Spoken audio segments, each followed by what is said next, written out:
Gas cutters తోటి cylinder వాడి oxygen cylinder వాడి గ్యాస్ కట్టర్స్ తోటి ఈ ఏటీఎం థెఫ్ట్ చేసినారని అర్థమైంది. అయితే మామూలుగా ఈ ఏటీఎంస్ కానీ బ్యాంక్స్ కానీ ఎవరైనా అటెంప్ట్ చేసినప్పుడు ఈ సెన్సార్స్ తోటి అలారం వచ్చే అవకాశం ఉంటుంది.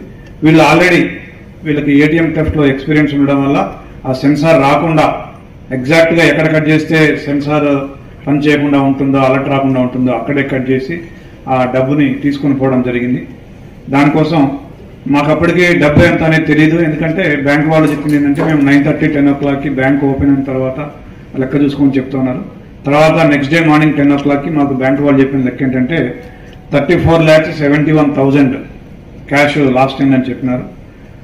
తర్వాత మేము ఒక 7 టీమ్స్ ఫామ్ చేసి దాంట్లో ఆ టీమ్స్ లో DI Jeedimetla, DI Balanagar, inspector CCS, inspector Pavan and Dalinaidu of CCS and Kanakaiah and Nagireddy of Jeedimetla and Balanagar వీళ్ళ ఆధ్వర్యంలో ఒక 7 టీములు ఏర్పాటు చేశాము.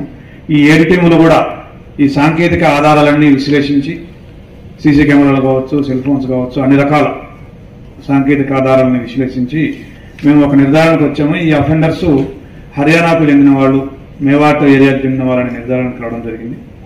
అక్కడికి కూడా మేము టీము పంపడం జరిగింది. అయితే మాకు తర్వాత మాకు వచ్చిన సాంకేతిక ఆధారాల మేరకు మేము ఇంకా వెరిఫై చేస్తుండగా మాకు బేగంపేట ప్రకాష్ నగర్లో ఈ ఆక్సిజన్ సిలిండర్ అండ్ ఈ గ్యాస్ కట్టర్ ఏదైతే ఉందో అవి కొన్నట్టుగా మాకు ఆధారం లభించింది. దాన్ని బట్టి మళ్ళీ బ్యాక్వర్డ్ ట్రేసింగ్ చేస్తూ వెళ్ళగా మాకు బేగంపేట ప్రకాష్ నగర్లో ఒక బాయ్స్ పీజీ హాస్టల్లో ఒక లీడ్, ఒక అఫెండర్ ఉన్నట్టుగా మాకు లీడ్ దొరికింది.